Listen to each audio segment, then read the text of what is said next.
ঘড়িতে এখন সময় দুপুর 12:30। তাই আর সুপ্রভাত নয়, সবাইকে জানাই শুভ দুপুরবেলা। আশা করি আপনারা সকলেই খুব ভালো আছেন।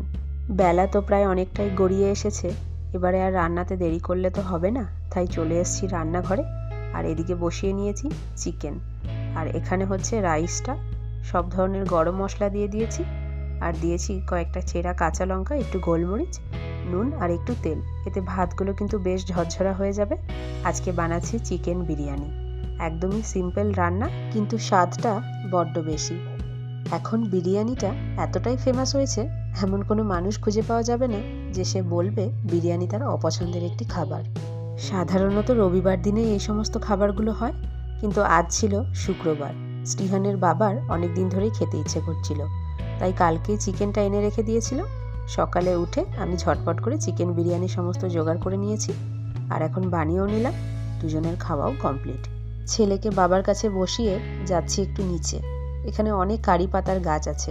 প্রথম যখন এখানে এসেছিলাম ভাবিনি যে এখানে কারি পাতা হয়তো দেখতে পাবো, কিন্তু এসে তারপর দেখছি সবার বাড়িতেই কিন্তু একটা করে কারি পাতার গাছ রয়েছে। এই দেখুন, এটা হলো আমাদের বাড়ির মালিকের কারি পাতার গাছ।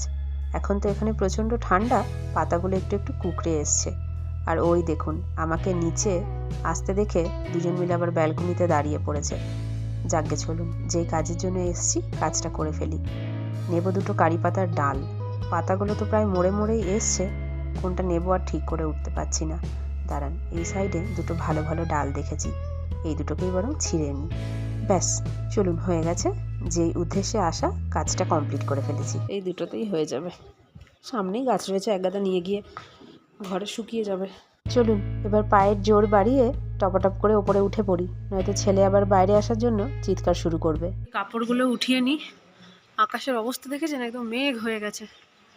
কাপড় চোপড় একেবারে তুলে নেব, তুলে নিয়ে শুয়ে পড়ব। পুরো মেঘ। কদিন ধরে লক্ষ্য করছি সকাল দিকে বেশ ভালো মতনই রোদ উঠছে, কিন্তু যেই দুপুরে মোটামুটি 2:30 থেকে 3টে সময়টা হয়ে আসছে, অমনি চারিদিক একেবারে মেঘে ঘিরে আসছে। কি জানি আজ আবার বৃষ্টি হবে কিনা। কি করছিস রে? পরিষ্কার করেছিস? নোংরা করেছিলি সব, পেঁয়াজ ছুলে ছুলে গোটা এটা নোংরা করে দিয়েছিস। তুই আবার আমার চটি পড়েছিস? হ্যাঁ, এখন বিকেল 4টে। যেই না একটু শুয়েছি, অমনি শুনতে পাচ্ছি বৃষ্টি পড়ার আওয়াজ। আর যেহেতু টিনের চাল, বৃষ্টির আওয়াজটা যেন বেশি করে আরও কানে এসে বিঁধছে।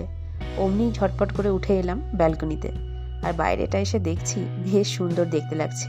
খুব বেশি জোরে একটা বৃষ্টি হচ্ছে না, তবে টিনের চালগুলো যদি দেখা যায় তবেই কিন্তু মনে হচ্ছে বৃষ্টিটা হয়েছে। এই দেখুন, দেখেছেন ছাদের নিচটা অল্প অল্প করে জলে ভিজে আছে।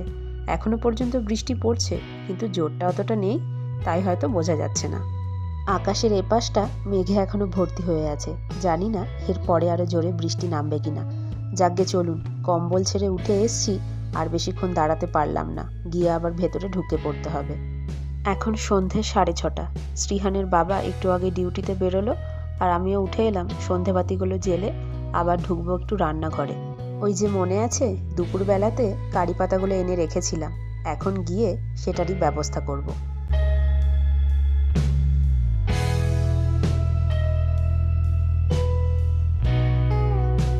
চারিধারটা এমন আবহাওয়া হয়ে আছে, তার উপর একটু আগে তো বৃষ্টিও হলো। এই ঠান্ডা ঠান্ডা ওয়েদারে ঘরে বসে থেকে থেকে যেন সন্ধেবেলাটা হলেই মনে হয় কিছু একটা খাই। আজ দুপুরেই শ্রীহানের বাবা ডিউটি থেকে ফেরার পথে এই মিক্স দোসার প্যাকেটটা নিয়ে এসছে। এটার মধ্যে অনেক কিছুই রয়েছে, তবে কেমনভাবে করতে হবে ইনস্ট্রাকশনগুলো আমি ফলো করছিলাম। যেহেতু এই প্যাকেটের দোসা মিক্স, তো এগুলো আমি আগে কখনো বানাইনি, তাই ঠিকঠাকভাবে একটু দেখে যদি না বানাই, জিনিসটা যদি আবার খারাপ হয়ে যায়, তাহলে কিন্তু আমার ভীষণ খারাপ লাগবে। চলুন, ওইদিকে রান্নাঘর থেকে শুনতে পারছি এদিকে ছানাটিও আমার উঠে পড়েছে। দাঁড়ান, তাকে একটুখানি টুপি মোজাগুলো পরিয়ে দিই, দিয়ে তারপরে আবার নিয়ে রান্নাঘরেই যাব। এই তো সবে ঘুম থেকে উঠলো, এখন বেশ কিছুটা সময় কিন্তু আমাকে ছাড়তেই চাইবে না। দাঁড়ান, একে আগে একটু শান্ত করে তারপরে বাকি কাজগুলো করব। সবাইকে হ্যালো করে দাও। হ্যালো বলো, হ্যালো। আচ্ছা বলবে না, ঠিক আছে চলো। এই তড়কা প্যানটা এখনই বক্স থেকে বার করলাম।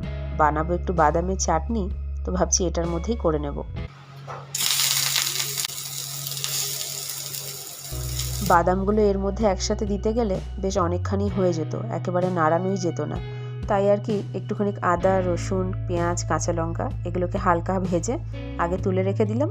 এবার দিয়ে দিলাম সামান্য একটু নুন, তেল, আর তার মধ্যে দিয়ে দিলাম বাদামগুলো।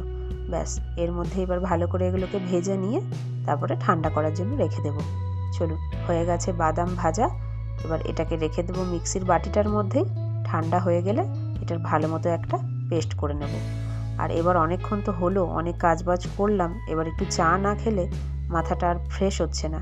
চলুন এবার একটু চা খাই, তারপরে আবার বাকি কাজে ফিরে আসবো। এই পাউডারটার মধ্যে পালং শাকও মেশানো আছে, ওই জন্য দেখুন দেখতে কিন্তু বেশ একটু সবুজ সবুজ লাগছে।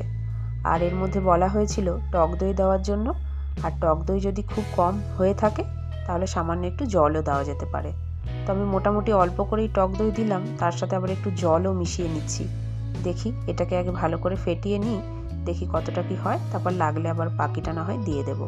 দাঁড়ান, তার আগে বরং একটু টেস্ট করে দেখি এর মধ্যে আবার নুন মেশানো আছে কিনা, নয়তো আবার একটু পরিমাণ নুনও দিতে হবে।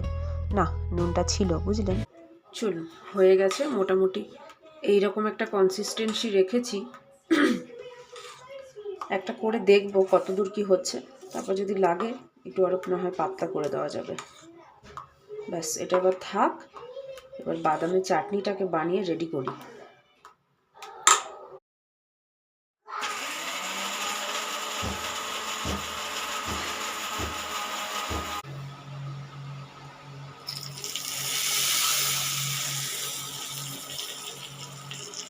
সাদা চাটনিটার ওপরে এই কারি পাতা, শুকনো লঙ্কা, সর্ষের এই মিশ্রণটা পড়াতে কালারটা দেখুন, দেখতে কিন্তু অপূর্ব সুন্দর লাগছে।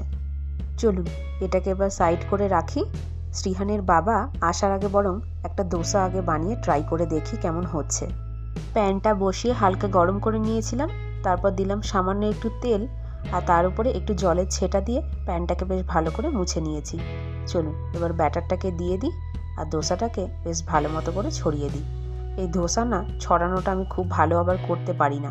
দাঁড়ান, যতটুকু হচ্ছে আলতো হাতে ভালো করে আগে ছড়িয়ে দিই জিনিসটাকে। ব্যাস, চলুন হয়ে গেছে। সাইডগুলো একটু একটু ছেড়ে ছেড়ে আসছে, এই সময় খানিকটা তেল ছিটিয়ে দিলাম। এবার এটাকে রোল করে ভালো মতো উঠিয়ে নেব। বাহ, বেশ সুন্দর কিন্তু উঠে আসছে দেখুন। আগে যতবার ধোসা বানিয়েছি প্রত্যেকবার কিন্তু ঘরেই আমি মিশ্রণটাকে বানিয়ে নিতাম, তো এই ইনস্ট্যান্ট ধোসা এই কিন্তু প্রথম বানালাম। বেশ কিন্তু ভালো লাগছে দেখতে, বলুন। তাহলে হয়তো পরেরগুলোও বেশ ভালো হবে। চলুন এটা এবার ছেলে আর আমি মিলে খেয়ে ফেলি। এখন রাত্রি 10:30। শ্রীহানের বাবা ডিউটি থেকে ফিরে বসেছে, আর আমিও চলে এসেছি রান্নাঘরে ধোসা বানাতে। কিন্তু এ মা, কি কাণ্ড দেখুন! প্রথমবার যখন ধোসাটা বানালাম কত সুন্দর হলো, আর এইবারেরটা দেখুন, দেখেই কিন্তু আমার নিজের উপরেই রাগ লাগছে। কেন এরকমটা হচ্ছে আপনারা কি কেউ জানেন? আমি কিন্তু বুঝতে পারছি না কেন এরকম হচ্ছে। দাঁড়ান, এটাকে বরং কোনো রকমভাবে নামিয়ে আরেকটা দিয়ে দেখব, সেটাও যদি একই হয় তাহলে হয়তো এর কারণটা আমি বুঝতে পেরেছি। ঘরে আমরা চাল ডাল দিয়ে যে ব্যাটারটা বানাই সেটাকে তো ফার্মেন্ট হওয়ার জন্য আমরা বেশ অনেকক্ষণ সময় রেখে দিই, আর এটা যেহেতু ইনস্ট্যান্ট সেহেতু এর মধ্যে দই দেওয়া হয়েছিল। সেই দইটা দেওয়ার কারণে আর ব্যাটারটা যেহেতু অনেকক্ষণ ধরে গুলিয়ে রাখা হয়েছে, তাই হয়তো জিনিসটা এই রকম নরম হয়ে গেছে। একদম প্রথমে যেটা বানালাম সেটা যেহেতু ব্যাটারটা তৈরি করেই সঙ্গে সঙ্গে বানিয়েছিলাম, তাই ওটা অত সুন্দর হয়েছিল। আর এইগুলো যেহেতু অনেকক্ষণ সময় হয়ে গেছে, তাই দেখুন কীরকম বাজেভাবে সমস্ত ধোসাগুলো হচ্ছে। এটাকে আমি আর ধোসা বলতে পারছি না, এটা এখন গোলা রুটি হয়ে গেছে। দাঁড়ান, কি আর করব, জিনিসটা যখন আনা হয়েছে জানা ছিল না, ওই জন্য এইরকম হয়ে গেল। এরপরে যদি কখনো আনা হয় সঙ্গে সঙ্গে গুলে অমনি ধোসা বানানো শুরু করতে হবে। এটাই ছিল আজকের ডিনার, যেমন হয়েছে তেমনই খাই, কি আর করব। চলুন এবার গিয়ে প্লেটটা ওর বাবাকে দিয়ে আসি, দেখি সে আবার এটা দেখে কি বলে।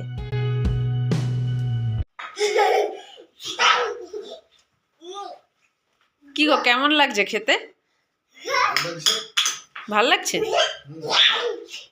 যাকগে, চলুন, যেমনই হোক তার ভালো লেগেছে, ব্যাস এটাই শান্তি। চলুন তাহলে ব্লগটাও আজকে এখানেই শেষ করছি। ভালো লাগলে একটা করে লাইক, কমেন্ট, শেয়ার করবেন। তাহলে সকলেই ভালো থাকবেন, সুস্থ থাকবেন। খুব তাড়াতাড়ি দেখা হবে পরের আরেকটি নতুন ব্লগে।